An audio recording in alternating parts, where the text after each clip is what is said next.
My first finding is perhaps not so surprising. There are no reports of evidence for extreme human antiquity in the current secondary literature.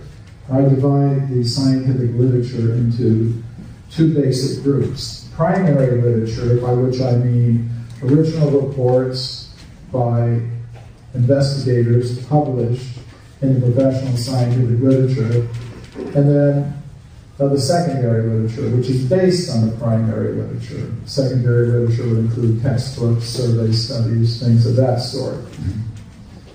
So that was my first finding. No reports of archaeological evidence for extreme human antiquity in the current secondary literature, textbooks, for example. Second finding was a little more interesting to me. My second finding was there are many reports of archaeological evidence for extreme human antiquity in the primary scientific literature, past and present. I documented that evidence in this book, Forbidden Archeology. And this book was reviewed in most of the professional journals that deal with human antiquity. Of course, it's a very controversial book, so the opinions expressed about it were varied, ranging from sarcastic derision to grudging acknowledgement that the book did make a contribution. I include a review, actually not just an ordinary review, but a 23-page review article about the book that appeared in Social Studies of Science by David Oldroyd, a noted historian of science, and his graduate student, Joe Wodak. They asked, has Forbidden Archaeology made any contribution to the literature on paleoanthropology? Our answer is regarded yes, for two reasons. First, much of the historical material has not been scrutinized in such detail before. David Oldroyd is a historian of science who specializes in human origins and geological studies. And in his opinion, nobody had really gone into the history of archaeology in such depth before. And second, the authors stated, the book, quote, raises a central problematic regarding the lack of certainty in scientific truth claims. Now, scientists attach different levels of certainty to the truth claims in their disciplines. And in the field of archaeology, they attach a very high level of certainty, approaching absolute certainty, to the idea that human beings like us first appeared between 100 and 200,000 years ago. So they thought we had done a good job in problematizing, to some extent, that claim, or that level of certainty attaching to that claim. So he also brought out the book in an abridged popular edition called The Hidden History of the Human Race. And after the book appeared, I began presenting papers based on the substance of the book at international conferences on archaeology, history of science, and related fields. First paper I presented was a paper called Pharaonic Time in the Archaeological Record, which I gave at the World Archaeological Congress meeting that was held in New Delhi in 1994. The World Archaeological Congress meets every 4 years in a different country. So that particular year they happened to meet in India. I thought it would be a good opportunity to speak about Vedic perspectives on human origins. So that paper was published in the peer-reviewed conference proceedings volume, Time in Archaeology, edited by archeologist Ken Murray, published by Routledge, a major scientific and academic publisher. You know, sometimes people ask me, well, has your work been published in peer-reviewed publications? And, well, the answer is yes. So, my question about this evidence for human antiquity, extreme human antiquity, which can be found in the primary scientific literature, is why isn't it found in the secondary literature today? I think it's because of what I call a process of knowledge filtration that operates in the world of science. And here I'm not talking about a satanic conspiracy to suppress truth. I'm talking about something that philosophers of science and historians of science have understood for a long time, namely that theoretical preconceptions can influence how scientists in a particular discipline will react to different categories of evidence that come to their attention. We could call the blue box up there the knowledge filter. We could say it represents the dominant consensus in a knowledge community about a certain topic. So reports, which means this evidence will make its way into textbooks, for example. But if there's evidence that radically contradicts a dominant consensus, it tends to be set aside, ignored, forgotten, dismissed on questionable grounds. And I'll go over a few representative cases of the kinds of evidence I'm talking about. This is Virginia Steen McIntyre, an American geologist. You know, she was involved in dating an archaeological site in Mexico called Huayalaco. It's in central Mexico near the town of Puebla.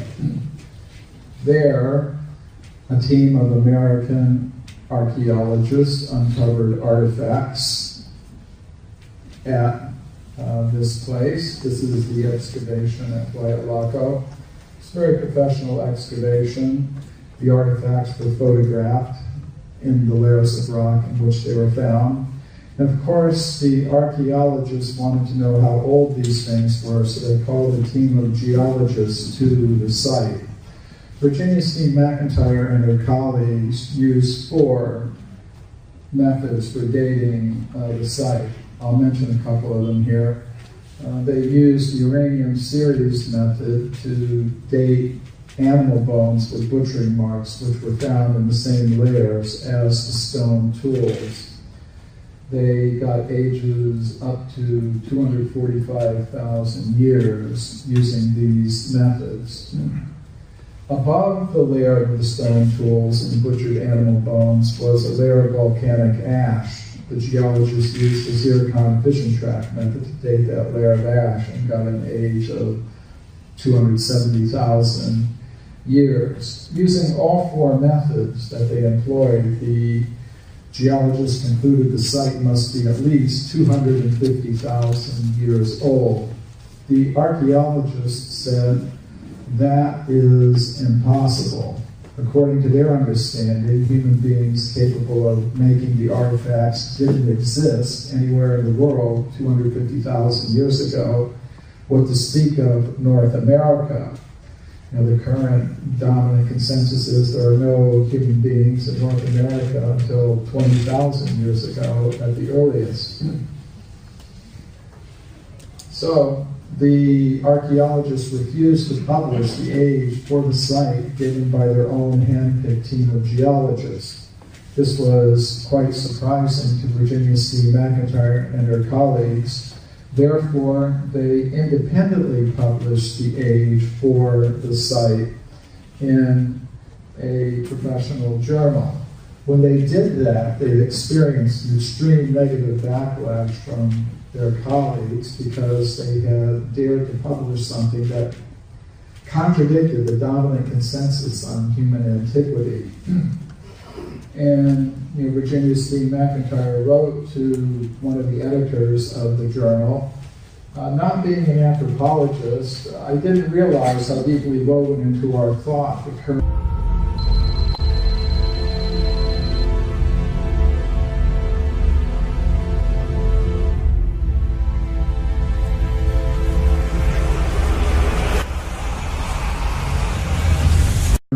theory of human evolution has become. Our work at Huayalaco has been rejected by most archaeologists because it contradicts that theory, period.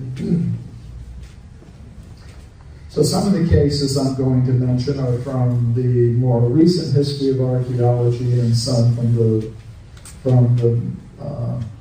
more older history of archaeology. This is a case from the earlier history of archaeology. This is Jacques Boucher-de-Pere, who was one of the founders of modern archaeology.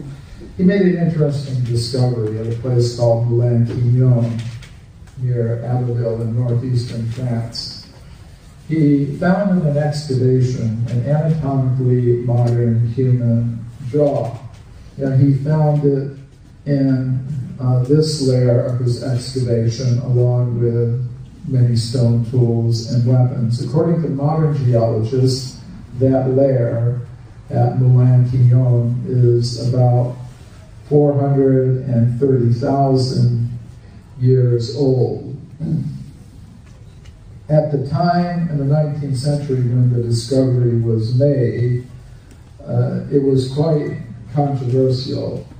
Many scientists did not believe that the human jaw was as old as the layer in which it was found. They thought it was simply impossible, so some of them proposed an explanation. They proposed, well, perhaps someone went to a nearby Roman cemetery, took a jaw from the Roman cemetery a couple thousand years old, and buried it in the excavation for Boucher-de-Pere to find. And actually that's the explanation that we see in the textbooks today. What we don't read in the textbooks today is that Boucher-de-Pere made, after these accusations were made, Boucher-de-Pere made additional excavations in the same site under conditions that completely ruled out the hoax hypothesis. And in these additional excavations, he recovered from the same formation over 100 additional anatomically modern human bones and teeth. Now, I had to dig into the original 19th century reports to find out about that, but I think those new discoveries verify the original one, and I would say what we have here is evidence for an anatomically modern human presence going back over 400,000 years in Northern Europe. I presented a paper on this topic at the 20th International Congress for History of Science, and that paper was later published in the peer-reviewed conference proceedings volume. In the early 20th century, an interesting discovery was made in Buenos Aires. An anatomically modern human skull cap was found there in an excavation. The excavation had gone down about 45 feet. At that level, they encountered a thick layer of limestone rock, locally known as Tosca, that's the name for it. And when they broke through that layer of limestone rock, the skull was found in what is called the Pre-Ensenada Formation. And according to modern geologists, that formation is at least 1.5 million years old. This discovery was reported to the scientific world in the primary scientific literature by prominent South American scientist Florentino Ameghino. I wrote about that particular case in a paper that I presented at the meeting of the World Archeological Congress held in Cape Town, South Africa in 1999. A lot of people have heard about Olduvai Gorge, where some important archaeological discoveries have been made. Many people are not aware of the first discovery that was made at Olduvai Gorge, and that was a human skeleton that was found by the German scientist Hans Reck in 1913. Pictured is the skull from the skeleton. The skeleton was found solidly embedded in upper bed 2 of Olduvai Gorge. Rex said he had to use a hammer and chisel to get it out of those layers of rock. It was the skeleton was laid out parallel to the bedding planes of the rock, indicating it had been placed there originally. It wasn't a later burial. It was a very controversial discovery. Upper bed 2 is over 1.15 million years old, according to modern geologists. There were decades of debate about this discovery. Many scientists thought the debate was finally settled in the 1970s when a German researcher, Rainer Koch, did a radiocarbon dating of a fragment of bone he said was from the original skeleton and got an age of less than 10,000 years for it. So many people thought that settled the whole issue. However, I have a couple of problems with that. First of all, Rex skeleton was lost during World War II. It was being kept in a German museum that was firebombed during World War II.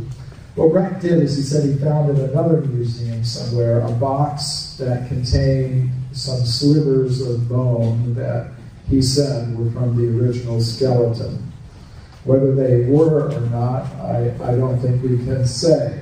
Another problem is that Rainer Kroch was forced to resign his position at Frankfurt University after an academic court there found him guilty of falsifying dozens of radiocarbon dates during his long career. So I don't know that a radiocarbon date on a fragment of bone that may not have really belonged to the original skeleton carried out by Rainer Kroch really did resolve the issue. I think the best evidence for the age of Rex skeleton remains the report of the original investigator. In 1867, the Anthropological Review published a report by Dr. Robert H. Collier about an anatomically human jaw that was found 16 feet deep in the Red Crag Formation at a place called Foxhall in England. Foxhall is located in eastern England near the town of Ipswich. According to modern geologists, the Red Crag Formation is late Pliocene, between 2 and 3 million years old. Coming to the more recent history of archaeology, in 1979, Mary Leakey announced the discovery of footprints at a place called Lake Holy in the country of Tanzania in East Africa. The footprints were found in layers of solidified volcanic ash, 3,700,000 years old. The ash was dated using the potassium-argon method. In her original report, Mary Leakey said the footprints are indistinguishable from modern human footprints. Other scientists also agree. Paleontologist Ken White wrote, make no mistake about it, they are like modern human footprints. Now, neither Mary Leakey nor Tim White believed human beings like us made those footprints. So how did they explain them? Well, they proposed there must have been some kind of hominid, some type of ape man who had feet exactly like modern human feet, and that's how the footprints were made. It's an interesting proposal. There isn't any physical evidence to really support that. Here we have skeletons of the ape men that existed during that time period. They were of the genus Australopithecus. In a place called Sterkfontein in South Africa, a foot skeleton of Australopithecus was discovered. And that foot skeleton is not exactly like that of a modern human being. It's more like that of a bonobo, which is a type of chimpanzee, with long toes and a first toe that can move out to the side like a human thumb. Actually, the only creature known to science today that has a foot exactly like that of a modern human being is a human being like ourselves. So, what did Mary Leakey actually find? I think we have to remain open to the possibility that she found evidence that humans like us were present between 3 and 4 million years ago in Africa. Where some people might say, I'll just mention I discussed this case in this paper presented at a meeting of the European Association of Archeologists held in 1999 in the United Kingdom. And the reason I'm mentioning these papers is because sometimes some will say, well, this kind of stuff just isn't part of the current discourse in these disciplines. Well, it is part of the current discourse. Of course, it's a minority voice, an extreme minority voice. It's certainly not the majority voice, but it is part of the discourse. So, some might say, okay, footprints are a little bit ambiguous. It would be better if you had human skeletal remains that are 3 or 4 million years old. And such things do occur in the primary scientific literature.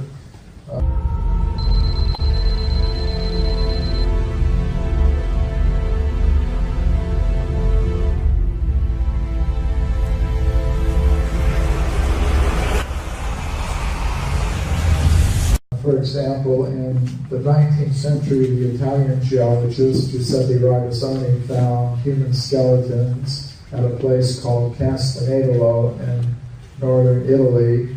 He found them in Middle Pliocene formations between 3 and 4 million years old, according to modern geologists. I went to Castanedolo, and I met this gentleman there, and he gave me a copy of a very rare 19th century geological report that deals with this discovery. From the information in the report, we were able to determine the exact location where the discovery was originally made, and it should be possible to do more research there. Now, when some scientists hear that a human skeleton, an anatomically modern human skeleton, has been found in layers of rock 4 million years old, they assume something has got to be wrong here. It's actually, they would say it's very easy to explain. Maybe 4,000 years ago, someone died on the surface there. His friends dug a grave and put the body into the ancient layer of rock, and that's why you think you have a report of a human skeleton 4 million years old. Now, such things can happen. They do happen. Technically called, this is intrusive burial. But Ragazzoni, being a professional geologist, was very much aware of this problem, and he addresses this problem in his report. He pointed out that if it had been a burial, then the overlying layers of rock would have been disturbed, as we see here. But he said he conducted his excavation very carefully. He could see that all the overlying layers of rock were intact, and undisturbed. Actually, he said each layer of rock had its own microstratification, that was undisturbed, showing there had been no earth movements or fissures, which would have taken some relatively recent bones down into those ancient layers. This is Carlos Ribeiro, who was the chief government geologist of Portugal in the late 19th century. He found hundreds of human artifacts in his country of Portugal. He found them in Miocene formations about 20 million years old, and as a professional geologist, he said they were in situ, they were intact in those layers. They hadn't come in through any fissures or earth movements or anything of that sort. They were in their natural position in these Miocene formations, which modern geologists tell us are about 20 million years old. He displayed the artifacts in these cases in the Museum of Geology in Lisbon. I'm kind of looking at those cases, but the artifacts aren't in those cases today. Today they're kept locked in these cabinets down here. But I got permission from the director of the museum to open up those cabinets, and I was able to study and photograph some of these very old human artifacts from Portugal. Here are some of them. I also studied Ribeiro's original field notes and maps. And after doing that, I went into the countryside of Portugal to relocate some of the places where he made his discoveries. This is the quarry at Morganheira, where he found human artifacts in Miocene formations about 20 million years old. This is one of the artifacts that he found there. It's a flint implement. It's got a nice point on it with use marks. It's interesting what happened. When Ribeiro was alive, he displayed these artifacts in the museum with labels indicating an age of about 20 million years. After he died, his colleagues did something interesting. They left the artifacts on display, but they wrote new labels for them, giving them far younger ages. This is the new label they wrote for the artifact I just showed you. It says, the second line gives the age. It says Paleolitico Superior. That means upper Paleolithic period. And according to archaeologists, that period in Europe goes back about 20,000 years or so. So they thought 20 million years, that's clearly impossible. 20,000 years sounds better, about right for artifacts like these. So they wrote new labels for all of the artifacts.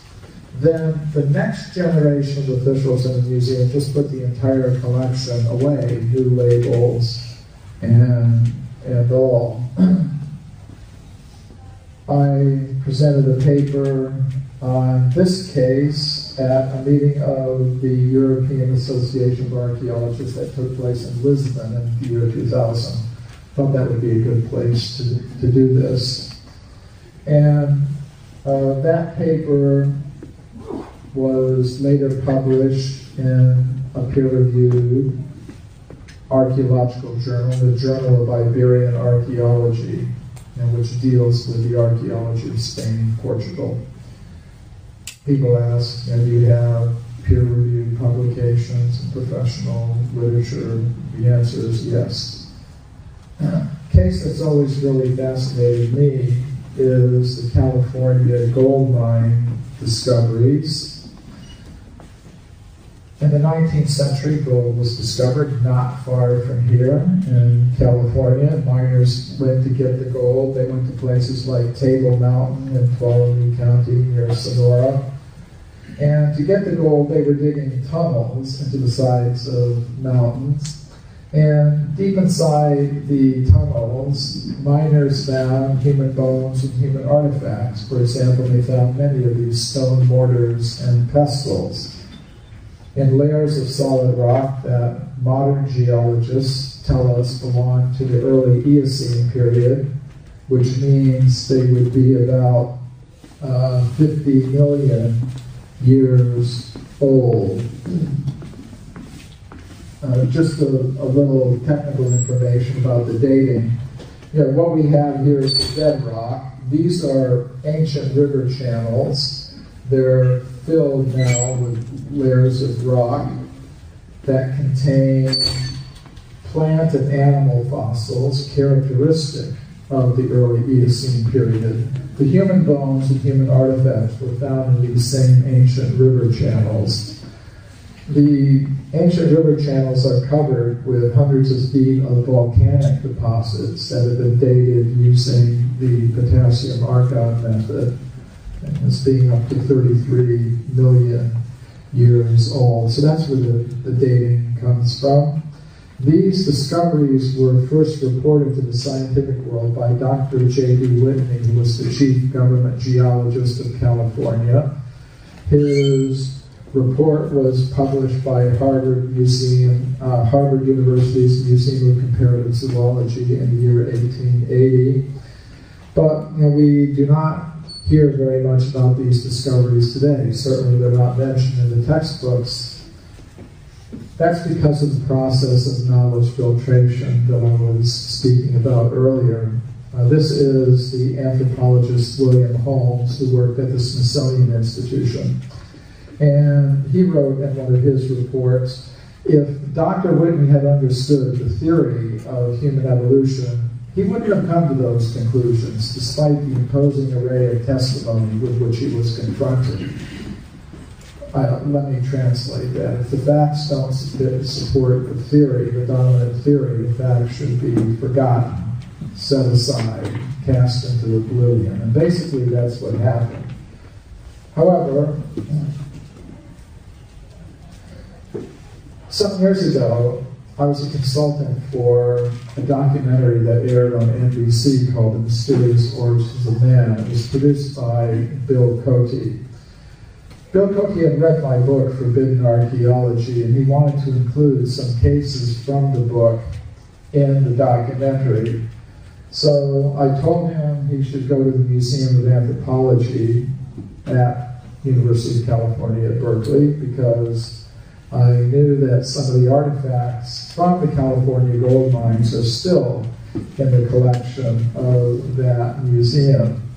So Bill Cote went there, but they would not let him see or film the artifacts. We were able to find some photographs that Dr. Whitney had taken in the 19th century, so he did wind up with some imagery to use in the documentary, which included not just examples from my work, but from the work of other researchers in the alternative history field. It was interesting what happened when some of the more conservative members of the scientific community learned that NBC was going to broadcast this show. They actually tried to stop NBC from showing it. That wasn't successful, so then they went to the FCC, the Federal Communications Commission, and tried to get the FCC to censure NBC, investigate NBC. They wanted the FCC to force NBC to broadcast primetime apologies for having shown the program. And they also wanted NBC fined a few $1 million to teach them a good lesson. I'm happy to say that the FCC didn't do any of that, but I thought it was interesting that these kinds of attempts were made. Now, after that, I proposed to present a paper on this case at a meeting of the World Archeological Congress. So I submitted an abstract, and the academic committee of the Congress accepted the abstract. So I was able to go to the Museum of Anthropology at UC Berkeley with that letter of acceptance, and they decided they would let me personally see the artifacts. They're not kept in the museum, they're kept in a storage building a few miles from the museum, but they are still there. And I also went out into the Sierra Nevada mountains. This is Table Mountain as it looks today. And we were able to locate some of the old 19th century gold mining tunnels where these things were originally discovered. So this is the paper that I presented on this case at the World Archeological Congress meeting that was held in Washington, D.C. in 2003. And again, the only reason I'm mentioning this is that some people want to claim this sort of thing isn't part of the current discourse. Well, it is. So how far back in time can we go with evidence like this as we make our way through the primary scientific literature? Well, there was an interesting report published in The Geologist in the year 1862. An anatomically modern human skeleton was found 90 feet below the surface of the ground in Macoupin County in the state of Illinois in America. According to the report, above the skeleton was a thick layer of slate rock that extended for hundreds of yards in all directions, and that layer of rock was unbroken. According to modern geologists of the State Geological Survey of Illinois, at that location, the layers beneath the slate rock are about 300 million years old. This interesting report from Scientific American tells of a beautiful metallic base that was recovered from 15 feet deep in solid rock in Dorchester near Boston. And according to geologists of the United States Geological Survey, the age of formation at that depth, at that point, at that location, is about 600 million years. So I could keep you here from now until Christmas, going through one case after another, because there are hundreds of these cases in the primary scientific literature on human origins. But I'm not going to do that. But I will just say that the implication of this evidence is that this more or less generally accepted picture of human origins may not represent the actual truth of the matter. And this was something that was recognized by one of the architects of this modern version of human origins, Dr. William W. Howells, who read Forbidden Archeology shortly after it was published, and he was kind enough to write me a letter. And he wrote, Forbidden Archeology represents much careful effort in critically assembling published materials, which I thought was nice of him to acknowledge. And because many academics and scientists don't see it that way, but I thought it was nice that he did. And he went on to say, most of us in the world of human origin studies, mistakenly or not, see human evolution with man emerging rather late. That's a factual statement. And to have modern human beings appearing a great deal earlier would be devastating, not just to our account of human origins, but to the whole theory of evolution. So I thought it was nice that somebody recognized the implications of what was being presented in that book. Another person who recognized the implications was Tim Murray, who wrote a review of Forbidden Archeology in British Journal for History of Science. And he wrote, Forbidden Archeology provides the historian of archaeology with a useful compendium of case studies in the history and sociology of scientific knowledge, which can be used to foster debate within archaeology about how to describe the epistemology of one's discipline.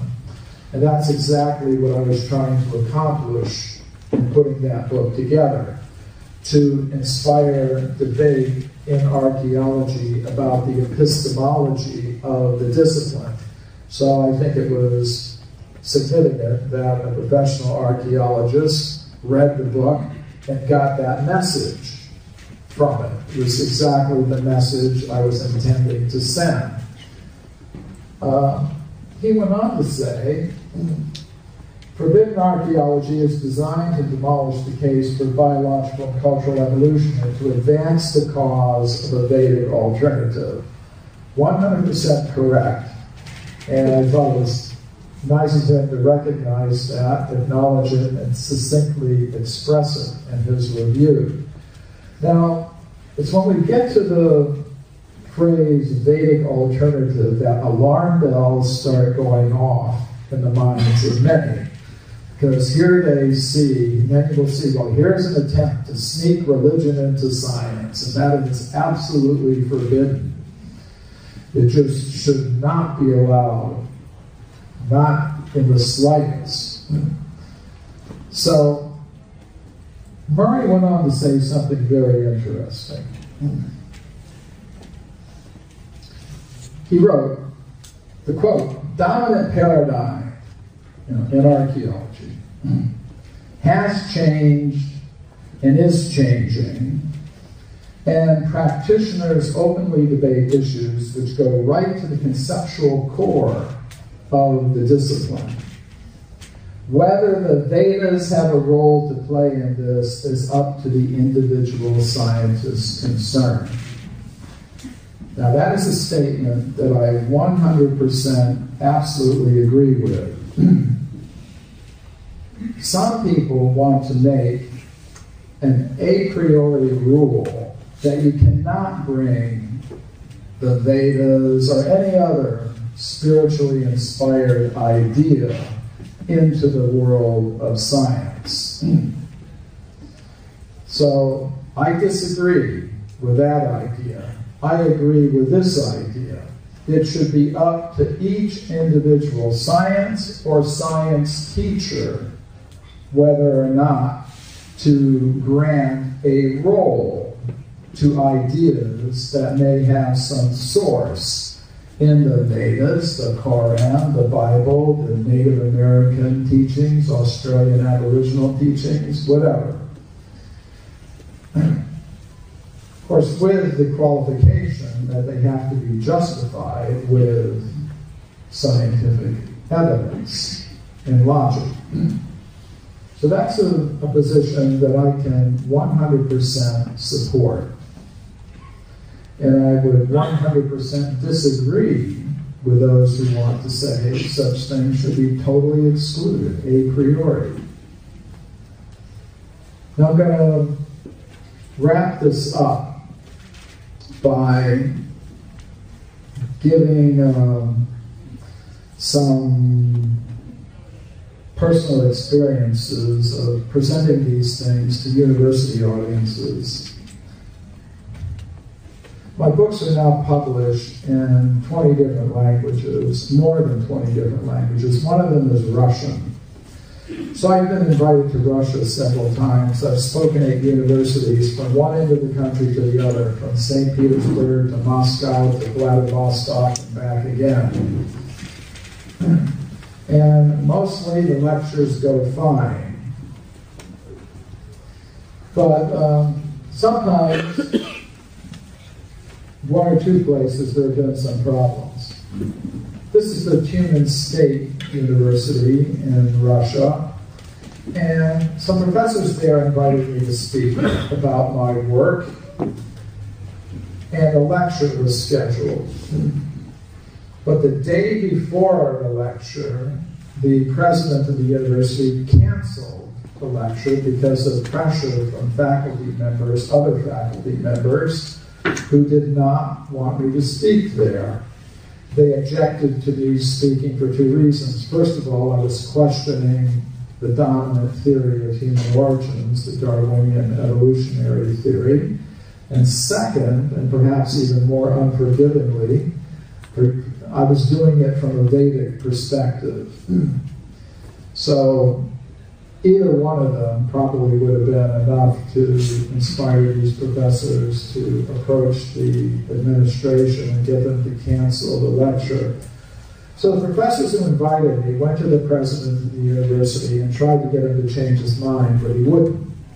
So then the professors who invited me went to the local branch of the Russian Academy of Science, and they spoke to the director there. And he said, okay, if they won't let him speak at the university, he can speak here, and nobody will put any pressure on me to cancel this lecture. So they had buses bring students and professors from the university to the Russian Academy of Science building, and the lecture was held there. And the professors who invited me said, more people came than would have come if the lecture had been held at the university. Because everybody was wondering, what's this guy going to say that's so dangerous? Then the next year, I went back to the same university, and I spoke in the biology department there, no problem. I guess they decided, better just let me talk and let students make up their minds, what they're going to think about what I'm saying. And this doesn't just happen in Russia. Last year, I did a lecture tour of universities in the Midwestern United States. I spoke at Penn State, I spoke at Northwestern in Chicago, University of Illinois Urbana-Champaign, University of Illinois Carbondale, University of Minnesota, a whole bunch of, about a dozen or 15 universities in the Midwestern states. But at one university, University of Indiana in Bloomington, same thing happened as in Russia. A lecture was scheduled, announced, and faculty members who don't appreciate the kind of thing that I'm saying got wind and put pressure on the administration, and the lecture was canceled. Unfortunately, there wasn't a local branch of the Russian Academy of Science for me to go to. So the lecture was held in the city library. It was well attended. So I want to thank you for your kind attention, and if you're interested in pursuing these ideas, there's some books of mine here. As far as the organizers are concerned, what should we do now? Is there time for... We can have question and answers. Okay. 10 minutes. Okay, 10 minutes of questions and answers. So there isn't a microphone. Please raise your hand in case you have a question, and the mic will come to you. Okay. Hi, my name is Shayo. I'm a mechanical engineering student here. So I had one concern, that many of the fossil evidences you were showing were in the late 19th century or early 20th century, before the fields of geochronology and other like hominid fossil, how to recognize them was not fully developed. And so are those skeletons still in existence, and is it possible to actually independently radiocarbon them and see what the actual age of those skeletons are today? Because of those things are like 70 or 80 years old, it's kind of difficult to know what actually happened in situ there. Okay, a few comments on what you said. First of all, I'm doing an historical survey of archaeological evidence, so I'm not looking at just the most recent discoveries. Second point is that if you look in any modern textbook of archaeology, you're not going to find just the most recent discoveries. You're going to find the Neanderthal discoveries that were made in the 19th century, the Java man discoveries that were made at the end of the 19th century, the Beijing man discoveries that were made in the early 20th century. So we can't just assume that all science done before January 1st, 1900 is automatically suspect.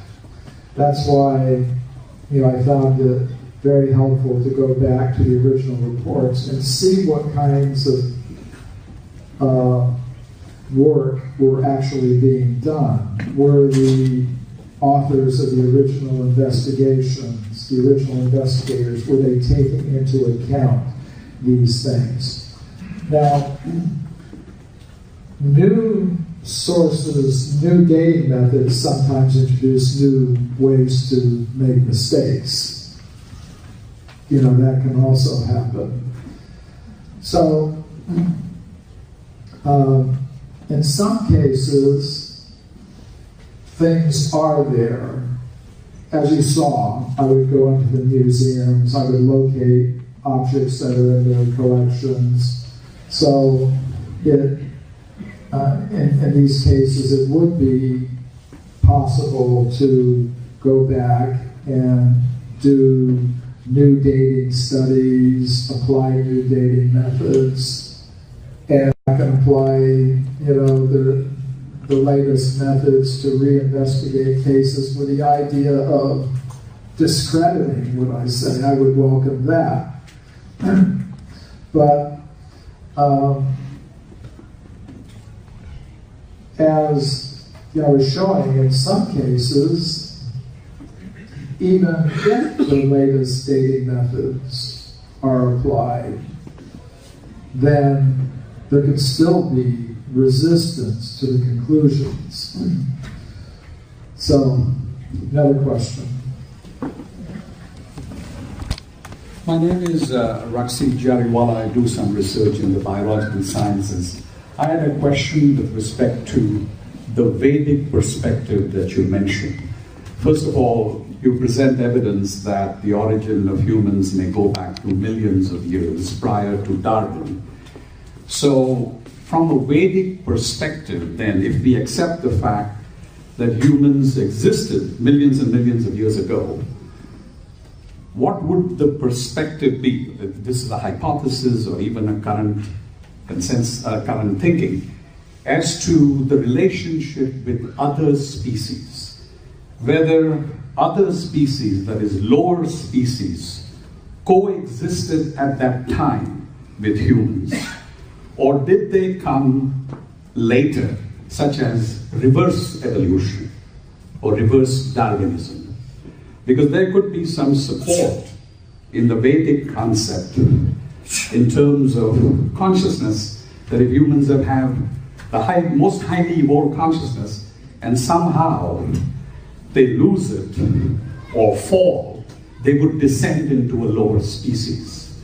So can we entertain that idea then, that if you go back to 40 million years ago, that humans existed, that other species may or may not have coexisted, but may have appeared later in time, such as a reverse evolution? Yes. Short answer to a nice question. It sort of leads into another whole talk, which I don't know if I have time to give here. I've been speaking with some of the organizers, that perhaps I'll be invited another time in which I can talk more directly about your question, because I have written a whole book about it, Human Devolution, a Vedic Alternative to Darwin's Theory,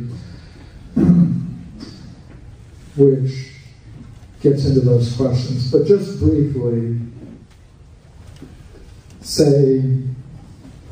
I would say the picture is more one of coexistence than anything else. The Vedic historical writings, the Puranas, Mahabharata, Ramayana, they speak about 8 men, for example. It's not an idea that was first thought of by European scientists in the 18th and 19th centuries. There's a category of being called the vimanas, which had ape-like bodies, human-like intelligence, a simple level of material culture. And humans like us existed alongside them. So I would say the basic picture is one of coexistence of various life forms. And you mentioned according to level of consciousness. See, this is a fundamental difference between a Vedic perspective and, say, a modern scientific perspective. A modern scientific perspective generally involves seeing a human being or any other living thing as just a complex machine made of molecules. Or they may put it in a different sense. Maybe a machine isn't always the best metaphor, but they would say, a complex organization of molecules, no more than that. And as far as consciousness is concerned, they would say, okay, if you organize the molecules in the brain in a sufficiently complex way, they generate, as a byproduct, what we call consciousness. The Vedic perspective is consciousness-based rather than matter-based. Matter does not produce consciousness. Consciousness exists independently from matter. And however, matter can come into, consciousness can come into association with matter. And according to the nature of consciousness, or you could say the level of consciousness, the association of matter will be configured in different ways. So according to this view, all bodies are vehicles for conscious selves. Human bodies, plant bodies, animal bodies, they're all vehicles for conscious selves. And according to the level of consciousness, consciousness is associated with a certain type of material covering. And it can go in either direction. Consciousness can be covered by a very simple type of material covering. And if consciousness evolves, then it will, in the course of reincarnation, successive material embodiments achieve more and more complex forms. Or it could go back, devolve. But that's a whole other lecture. But I did want to give you some answer. Yes? My question is maybe a little bit more basic. I'm not especially familiar with the Vedic literature, but what can you explain the connection between the Vedic literature and what sent you off into looking at the European literature in so many different countries? Yes. I was born in the United States. My father was a military officer, so I grew up in a lot of different places. And that opened me to the idea that there's more than one way to look at things. Say the Western American way is one way of looking, but there are other people in the world who have different ways of looking at things. That was part of the way that I was raised. When I was growing up, I lived in lots of different countries, so I got exposed to a lot of different cultures, a lot of different worldviews, so I think that had an influence on me. Among the different worldviews that I encountered as I was growing up, the worldview of ancient India was very attractive to me for some reason, and I pursued it on a lot of different levels. But one of the levels that I pursued it was to investigate the literature. So a lot of the literature has to do with meditation and yoga and different topics like that. But there's also an historical literature. And it was in that historical literature, the Puranas, that I encountered these descriptions of human populations existing on Earth millions of years ago in the course of a cyclical concept of time. So it was an idea that was completely different from anything I'd ever learned from my teachers in high school or university. So with Richard Thompson, who is a co-religionist of mine, we decided, well, are these accounts to be taken as mythological, or is there perhaps some factual, evidential basis for what's being presented? So that's what inspired me to look into the history of archaeology. And I tried to do a very thorough job. So at university I studied Russian, I lived in Germany, I knew German, I lived for some time in Texas, so I knew Spanish. I had a reading knowledge of a lot of different languages, so I just pursued the task of looking at the whole record. Yeah, well, somebody has to manage this. We'll probably take from this side now. Yeah, go front to back, give everybody a chance. My question is slightly associated with the one you just answered, but I asked it from a different angle, and then title is another one. What do you think? What's your hypothesis of why there isn't other people who did a similar job? And I know you say because of your background being international, but I would say there will be also others. So what could be possible other reason? Because I did notice that in other fields, such as neuroscience, around the time you are doing the research, starting from mid-1990s up to this century, quite a few people start doing like a meta-analysis, meaning combine a lot of things, the research, to see what's in there, to gain perspective. And then they did get a perspective like what you have in your field. So I'm just wondering, is there is there any technology support behind this or not? This is the first question. Then the second question is, what's your goal, or how do you think you can achieve the objective of spreading, like enlightening people the way with the knowledge you have? So I think this is very important type of knowledge to spread as much as possible. Okay, the first part of the question has to do with perhaps any technological reason for the ability to do this kind of meta research, looking over vast amounts of material.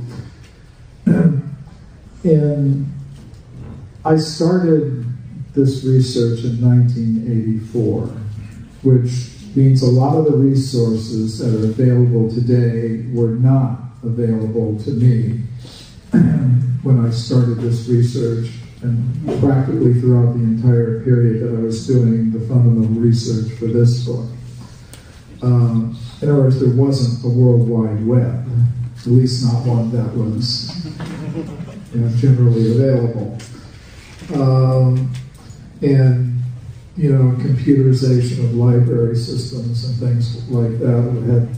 So I was fortunate to have a research assistant who was a professional librarian who had run a science research library for an agency of the government, Forestry Service actually. And she became interested in my work.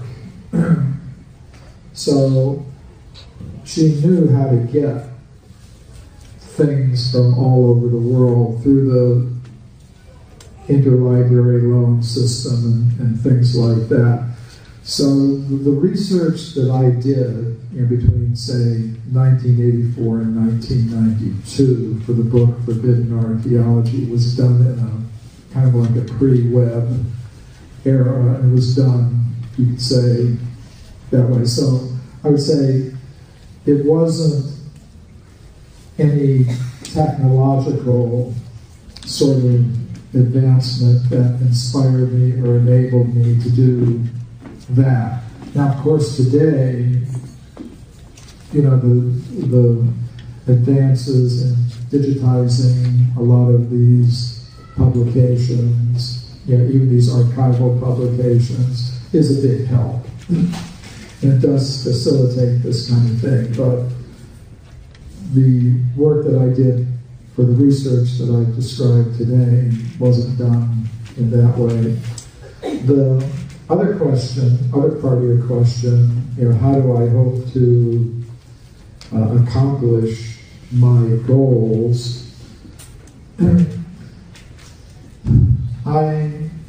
My goals I try to accomplish by staying in touch with a lot of different parties. I think at this moment in time, the world is undergoing kind of a fundamental renegotiation of its overall conception of reality, its paradigm, whatever you want to call it. I think there are a lot of parties to that negotiation.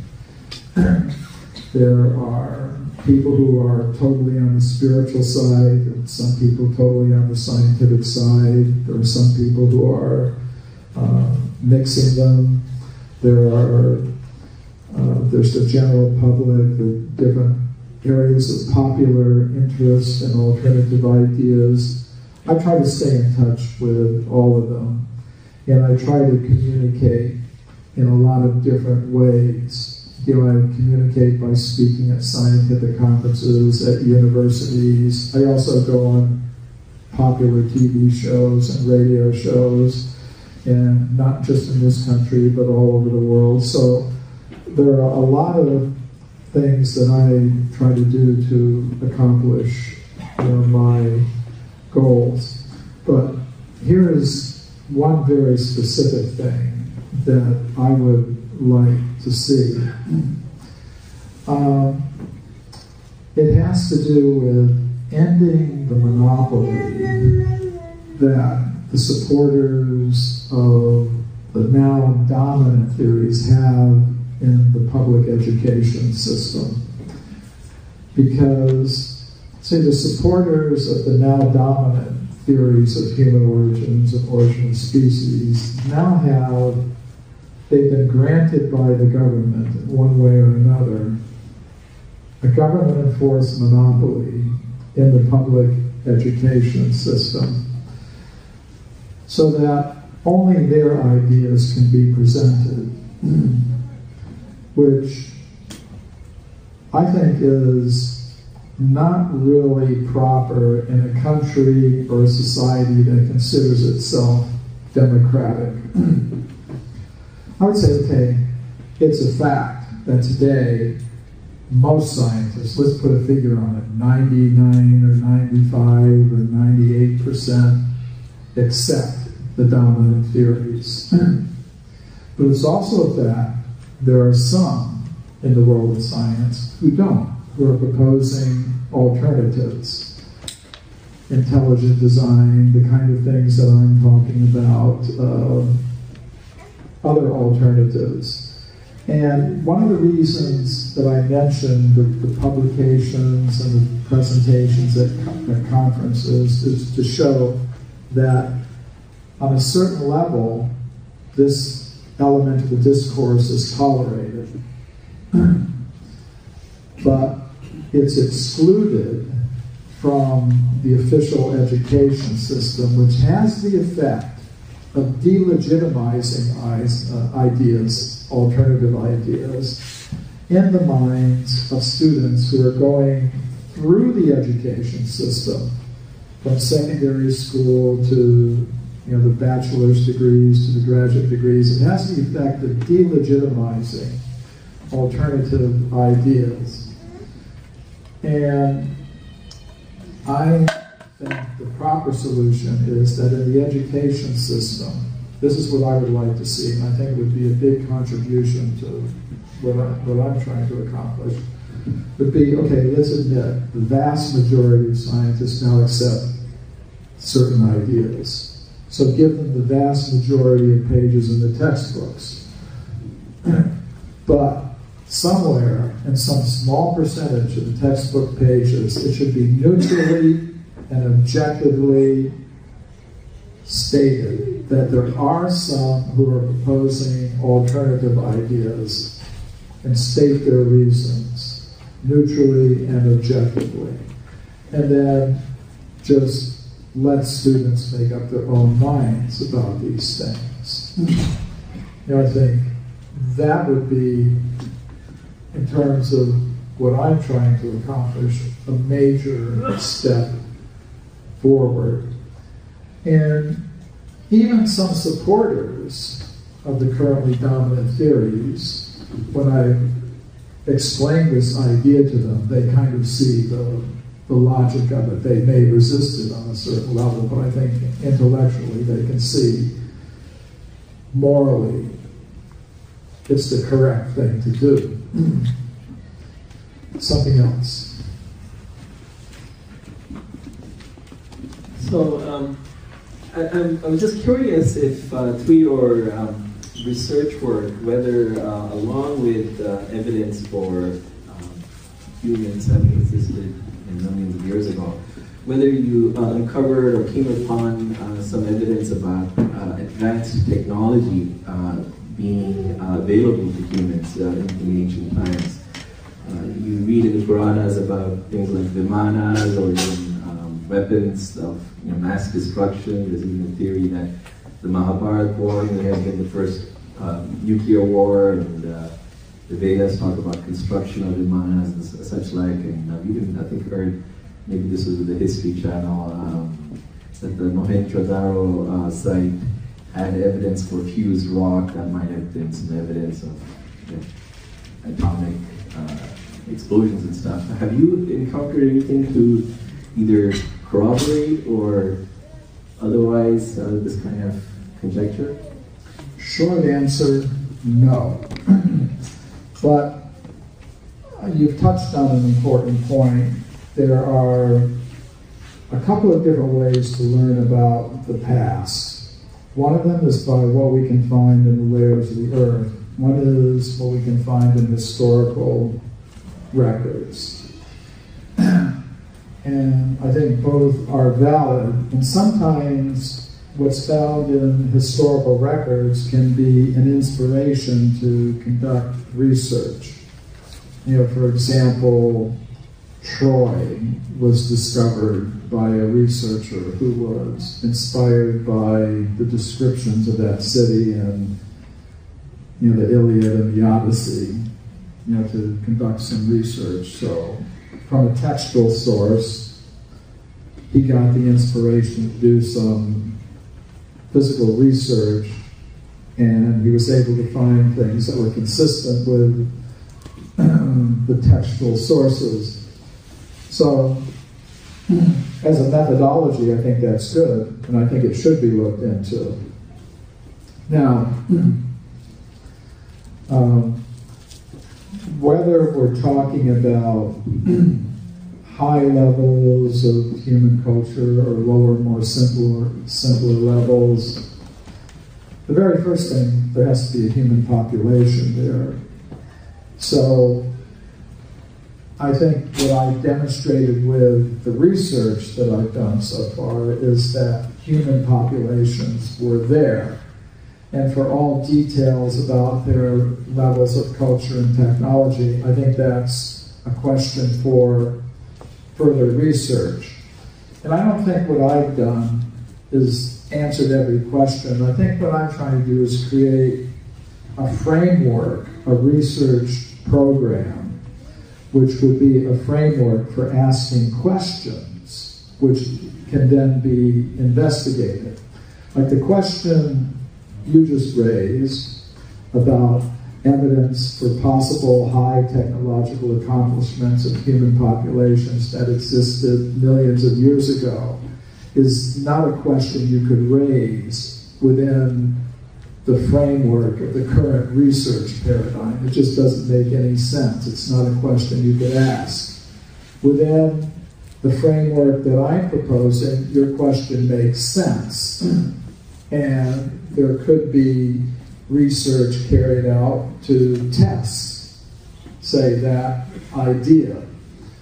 So, now, one problem is that a lot of the things that we consider signs of high technology don't preserve well in the layers of the earth over millions of years.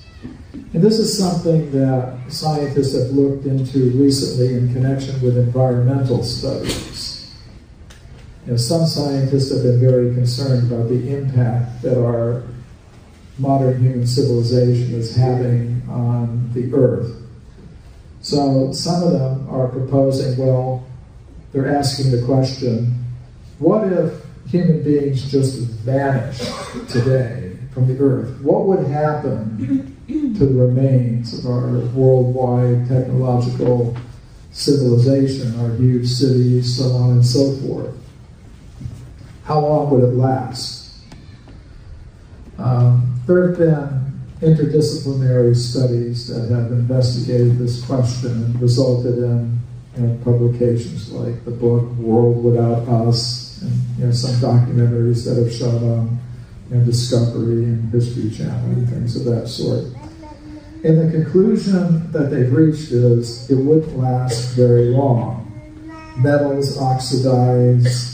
If fires burned uncontrolled through our cities, it would destroy a lot. Earthquakes, if our water control systems, dams, floodgates, seawalls broke down, floods would wipe away a lot. So that after many millions of years, there'd hardly be anything at all left. Almost nothing. That's the kind of conclusions that they're reaching. So let's imagine, say, we were talking about the California gold mine discovery, some stone mortars and pestles, obsidian spear points, things like that. What if at the same time, 50 million years ago, human beings were also using, iPads, computers, mobile phones, smartphones, things like that. Now the stone mortars and pestles, they're going to last for 50 million years. The iPad may not last for 50 million years because the plastics will degrade. There are science museums now that are trying to preserve the first plastics that were made in the 19th century. They're having a hard time with it because they're disintegrating. It's even some of the more recent plastics, they're disintegrating. So they have to, the curators of the science museums, technology museums, have to really struggle to keep these things in shape. Metals will oxidize, except gold and some other metals that don't oxidize. So even if there was a population that had these kinds of achievements, then the stone tools may last, but these other things won't. Unless maybe you did some isotopic research. Maybe you saw alongside the stone mortar and pestle, some smear of stuff. And maybe you did some isotopic analysis of it. You could find in it, some isotopes of metals that don't naturally occur, that have to be manufactured in a laboratory or something. Then you might get some. But who's doing that now?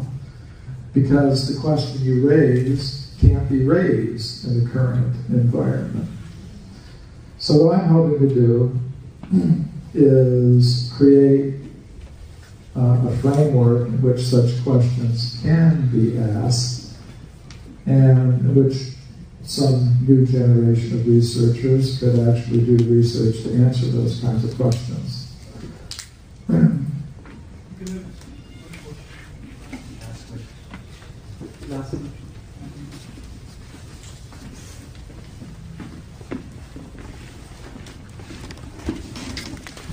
Thank you for your very nice presentation.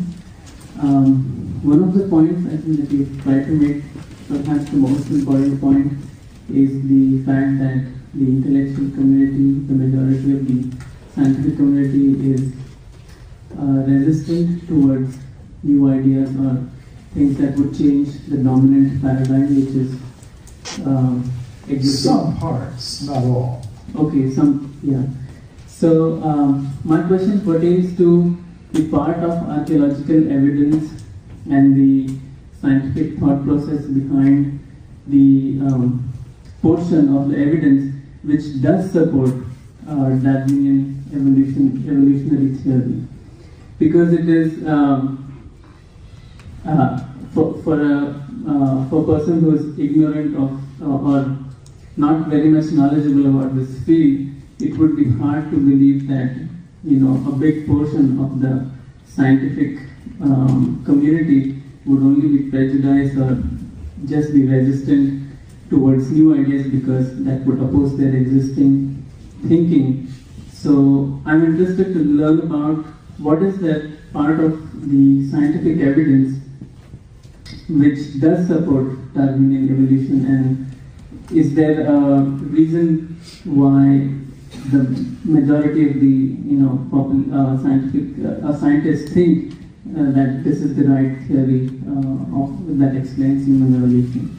And the reason I ask this question is I've attended other presentations on such topics, and I also personally know certain individuals who I know are honest and objective and not prejudiced, but still they believe that Darwinian evolutionary theory is the right theory that explains the origin of humans. So I'm just curious to know what you would have to say about it. Well, first of all, I respect intellectual freedom and academic freedom, which means I respect the right of any individual, to come to whatever conclusion that individual thinks appropriate, or best explains the evidence, or is best explained by the evidence. I respect that idea of intellectual and academic freedom.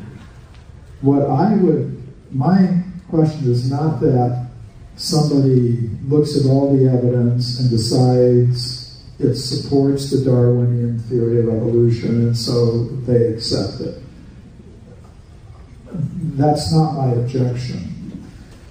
My objection is that sometimes such persons as a group will make efforts to exclude other ideas.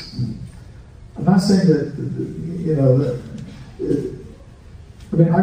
I understand that many people do find the evidence, or they find certain categories of evidence convincing.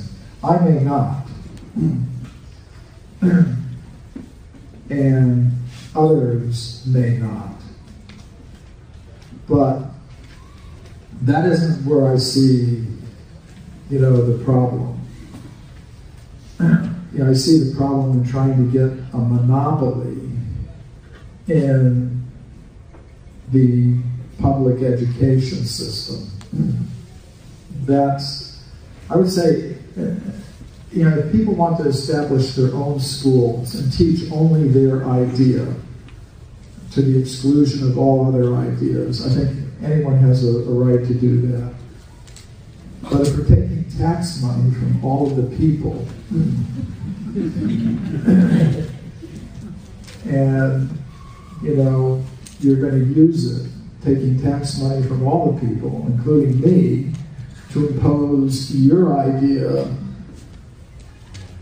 to the exclusion of every other idea, I think that's where the problem is. So I think the reason there's another underlying issue here, and it has to do with the metaphysical framework that scientific research is conducted under. And this is like a deeper problem. Like, now, there are many who feel that science can be conducted only according to one set of metaphysical assumptions, which are quite materialistic in terms of what they assume metaphysically about the world we live in and how it can possibly be known. Now, it hasn't always been like that in the world of science. Say if we go back to Europe in the mid-19th century, at the time of Darwin, science was being conducted under what I call metaphysical pluralism. There were, say in biology, there were some scientists who were conducting their research into biology under Platonic metaphysical principles, like Richard Owen, for example. And he had the idea that there were Platonic forms of animal bodies that existed on some higher level that were being projected, to the level of material reality and expressed here. There were scientists in Germany, the Naturphilosophs, who were conducting scientific research according to metaphysical principles that recognized the existence of vital forces and principles that were in some sense guiding the biological structures. There were some scientists who were conducting their biological research according to Judeo-Christian metaphysics that involved the idea of special creation. Actually, that was the dominant idea in the English universities at the time Darwin first started his research. So Darwin was conducting his research into biology according to a rather strictly materialist metaphysics. And this was reflected across a whole range of sciences, not just biology, but also physics, psychology, chemistry. If you really look at the history of science, somewhere you could see that at that time in the history of Western science, there was metaphysical pluralism. And then around the time of World War I, that metaphysical pluralism started to end. And I think it had a lot to do with science wanting to serve government. And they decided we had better get our act together. If we do, we'll get lots of support from governments and corporations. And it was a pretty effective strategy as far as I can see, but I think it made science a little less interesting. Origins. So that paper was published in the peer-reviewed conference proceedings volume, Time in Archaeology, edited by archaeologist Ken Murray, published by Routledge, a major scientific and academic publisher. Sometimes people ask me, well, has your work been published in peer-reviewed publications? And, well, the answer is yes. So, my question about this evidence for human antiquity, extreme human antiquity, which can be found in the primary scientific literature, is why isn't it found in the secondary literature today? I think it's because of what I call a process of knowledge filtration that operates in the world of science. And here I'm not talking about a satanic conspiracy to suppress truth.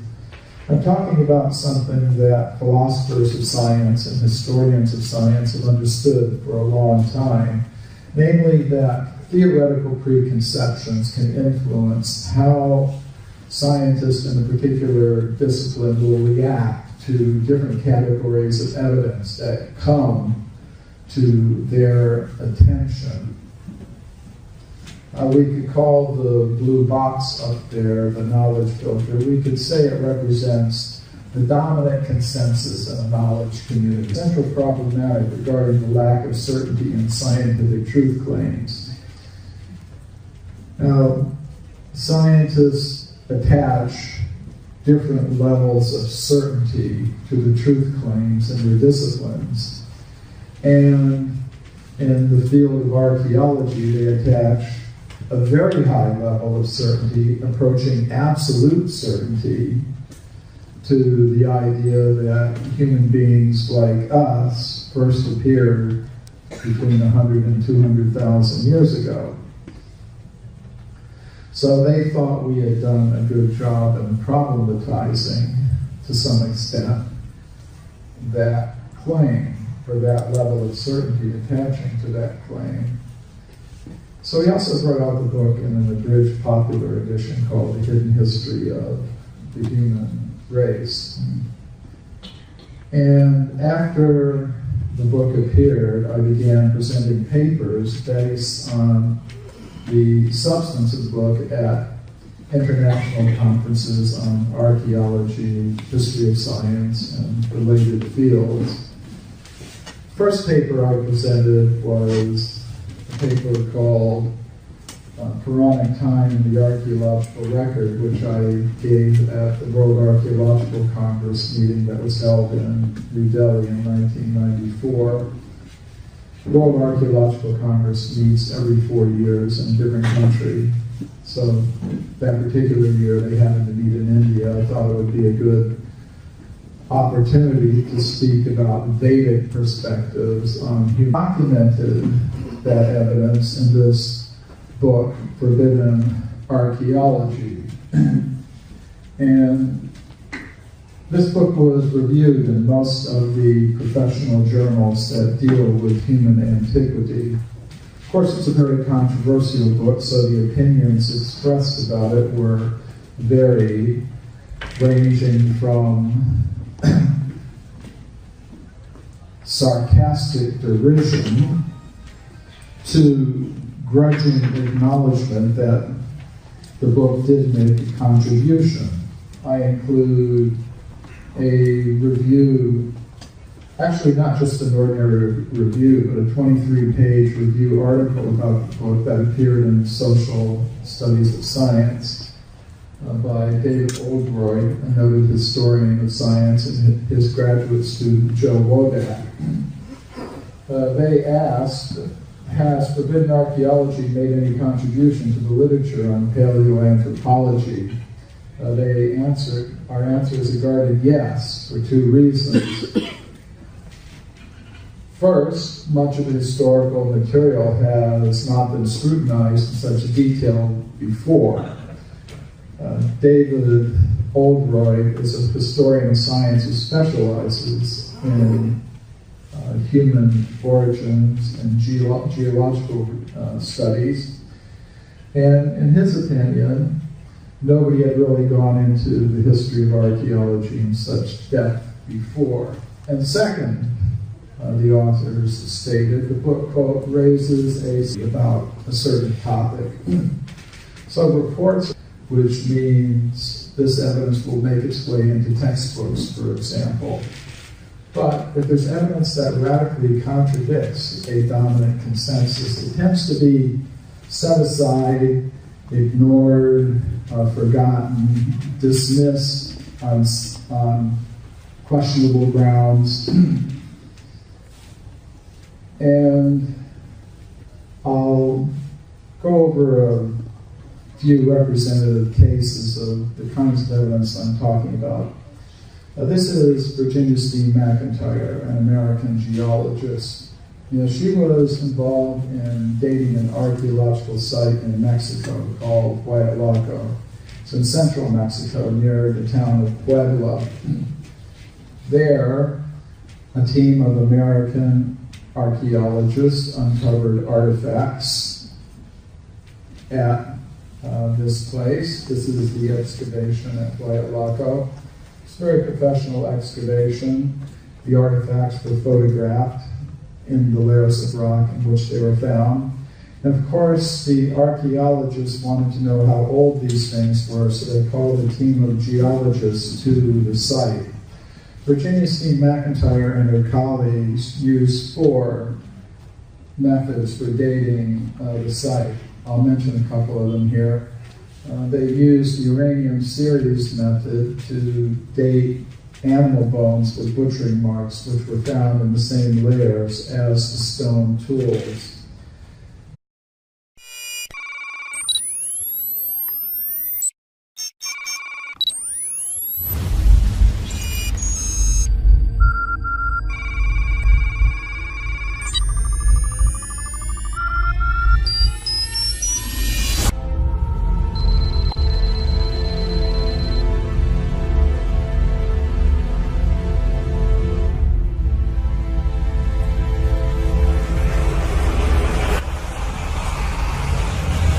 My first finding is perhaps not so surprising. There are no reports of evidence for extreme human antiquity in the current secondary literature. I divide the scientific literature into 2 basic groups. Primary literature, by which I mean original reports by investigators published in the professional scientific literature, and then the secondary literature, which is based on the primary literature. Secondary literature would include textbooks, survey studies, things of that sort. So that was my first finding. No reports of archaeological evidence for extreme human antiquity in the current secondary literature, textbooks, for example. Second finding was a little more interesting to me.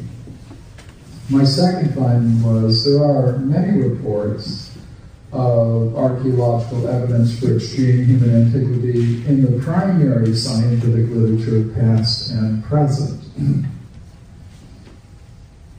I